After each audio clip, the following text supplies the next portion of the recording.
Assalamualaikum warahmatullahi wabarakatuh. Halo adik-adik kelas 8 semua. Kita kembali lagi di video pembelajaran IPA kelas 8 ya. Nah, kalau terakhir kali kita sudah belajar tentang darah dan fungsinya. Nah, sekarang kita masuk pada poin berikutnya nih, yaitu tentang organ peredaran darah. Organ penyusun sistem peredaran darah pada manusia ini terdiri dari dua bagian utama, yaitu jantung dan pembuluh darah. Mari kita pelajari satu persatu. Pertama, jantung. Jantung ini berfungsi sebagai alat pemompa darah ke seluruh tubuh. Jantung terletak di dalam rongga dada agak ke kiri. Nah, ukuran jantung hampir seukuran dengan besar kepalan tangan masing-masing. Nah, sebagai alat pemompa darah, jantung harus memiliki struktur otot yang kuat. Nah, pertanyaannya bagaimana ya struktur jantung itu? Jantung manusia itu terbagi dari 4 ruangan, yaitu 2 ruang serambi atau atrium dan 2 ruang bilik atau ventrikel. Nah, antar ruang jantung dibatasi oleh dinding otot yang kuat. Nah, pada bagian antar ruang jantung terdapat klep atau katup untuk menahan agar aliran darah tidak berbalik arah. Nah, dinding jantung terdiri dari 3 lapis, yaitu perikardium, miokardium, dan endokardium. Nah, kamu kalau lihat gambarnya ya, gambar A ini adalah gambar jantung ketika tampak dari luar, sedangkan gambar B ini adalah gambar jantung yang tampak dari dalam. Cek coba. Atrium kanan yang warna biru, nah posisinya di sana atrium atau serambi nama lainnya ya. Nah, terus ventrikel kanan masih di warna biru tapi di bagian bawah ya, ventrikel atau bilik. Nah, kemudian atrium kiri, lihat posisinya di mana, dan ada ventrikel kiri, lihat posisinya di mana ya. Nah, katup, coba lihat katup. Nah, ini posisi katup tuh ya, ada untuk menutupi agar aliran darah tidak berbalik arah, oke? Nah, sekarang bagaimana ya kerja jantung itu?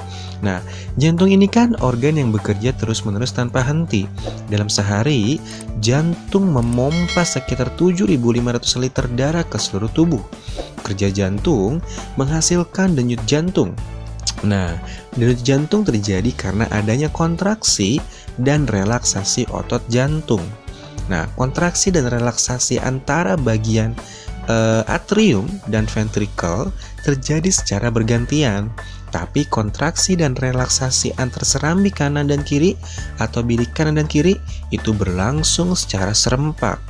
Bagaimana ya prosesnya? Nah, coba kita lihat. Saat serambi berkontraksi, bagian bilik akan relaksasi. Ya, ini coba cek. Peristiwanya sebagai berikut.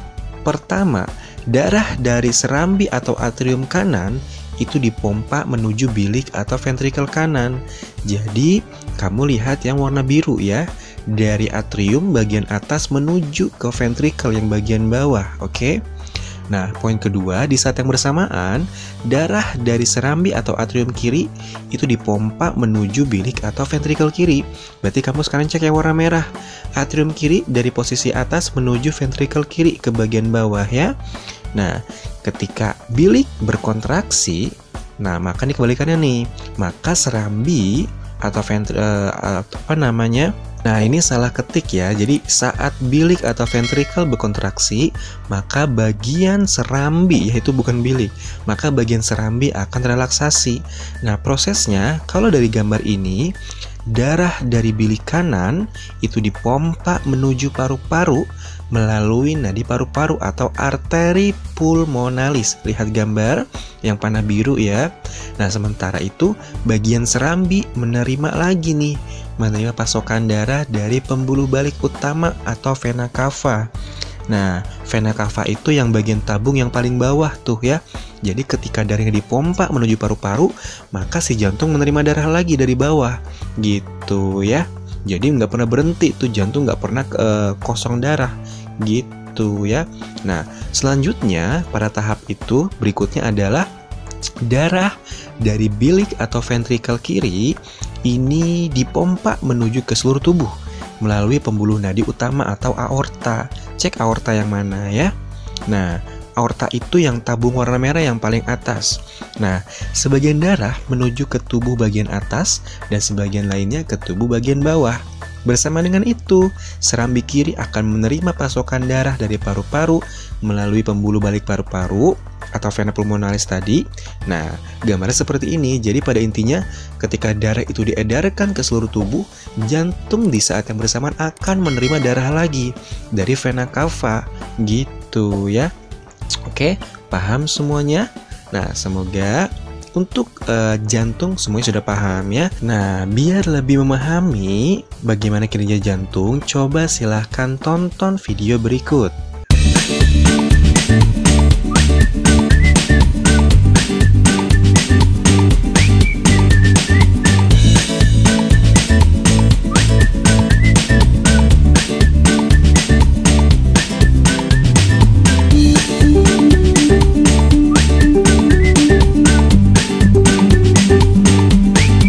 Coba kamu lihat video ini.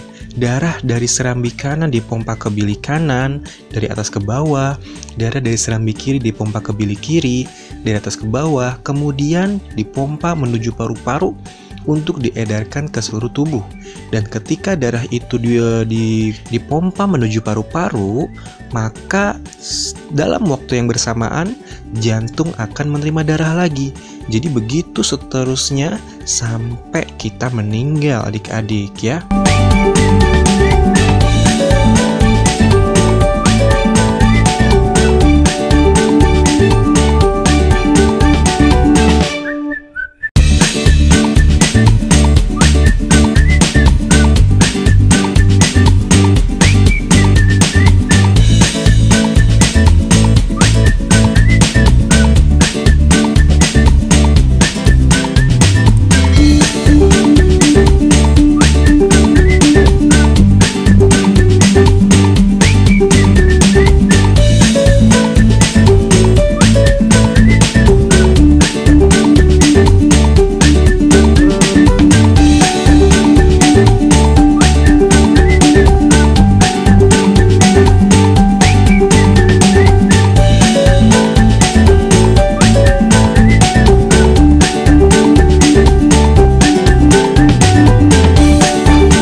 Sekarang kita masuk ke poin berikutnya, yaitu pembuluh darah.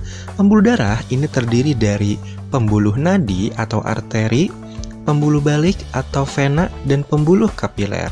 Nah, masing-masing pembuluh darah ini memiliki struktur dan fungsi yang berbeda-beda. Perhatikan gambar berikut. Nah, gambar arteri yang warna merah, gambar vena yang warna biru, kapiler yang penghubung. Nah, yang kecil-kecil itu tuh kapiler namanya ya. Nah, kita coba bahas satu persatu ya. Pertama, pembuluh nadi atau arteri. Arteri ini adalah pembuluh darah yang mengalirkan darah dari jantung ke seluruh tubuh. Arteri memiliki dinding pembuluh darah yang tebal, kuat, dan elastis. Struktur yang ini menyebabkan pembuluh darah ini mampu menahan tekanan yang kuat pada saat darah mengalir deras dari jantung. Nah, arteri ini berisi darah yang banyak mengandung oksigen kecuali arteri pulmonalis. Nah, gitu ya. Nah, arteri itu umumnya terletak lebih dalam dibandingkan pembuluh darah lainnya. Meskipun beberapa di antaranya ada yang terletak di dekat permukaan tubuh seperti arteri pada pangkal lengan, pergelangan tangan, dan daerah leher. Nah, arteri yang terletak dekat permukaan tubuh dapat dirasakan denyutannya. Nah, untuk mengetahui frekuensi denyut nadi, coba deh kamu taruh jari-jari kamu di posisi tangan ya, posisi di bawah telapak tangan. Kamu cek denyut jantung kamu. Nah, itu berarti dari arteri, dari pembuluh arteri ya. Lanjut. Nah, sekarang ini adalah pembuluh balik atau pembuluh vena. Vena adalah pembuluh darah yang mengalirkan darah dari seluruh tubuh menuju jantung. Jadi kebalikan dari arteri. Arteri dari jantung ke seluruh tubuh, kalau vena mengalirkan darah dari seluruh tubuh kembali ke jantung. Vena memiliki katup-katup yang dapat mencegah darah berbalik arah, sehingga darah tetap mengalir menuju jantung. Nah, vena berisi darah yang banyak mengandung karbon dioksida, kecuali vena pulmonalis ya. Kalau vena pulmonalis ini adalah vena yang berasal dari paru-paru dan berisi banyak oksigen.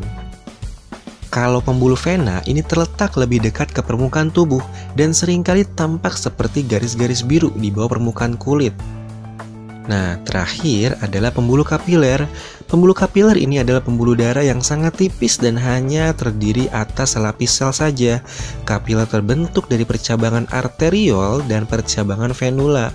Nah, oleh karena itu, kapiler ini adalah pembuluh darah yang berhubungan atau menghubungkan arteri dan vena. Kapiler berperan sebagai tempat berlangsungnya proses pertukaran gas oksigen dan karbon dioksida. Nah, melalui kapiler ini darah melepas oksigen ke sel-sel tubuh dan mengikat karbon dioksida dari sel-sel tubuh untuk diangkut menuju jantung. Nah, untuk lebih mudahnya, coba dicek tabel berikut. Ini adalah perbedaan yang signifikan antara pembuluh arteri dan pembuluh vena ya. Nanti tinggal di screenshot, tinggal dibaca sendiri, oke? Nah, sekian video kali ini. Semoga bermanfaat buat adik-adik semua ya. Kalau ada yang gak paham, boleh tanyakan di kolom komentar. Jangan lupa ya, subscribe video ini biar kamu tahu materi-materi terupdate, konten-konten KKN terupdate ya. Biar gak ketinggalan, oke? Sekian video kali ini, semoga bermanfaat buat adik-adik. Nah, kalau ada yang bertanya, tanya guru langsung, oke? Nah, sekian. Assalamualaikum warahmatullahi wabarakatuh.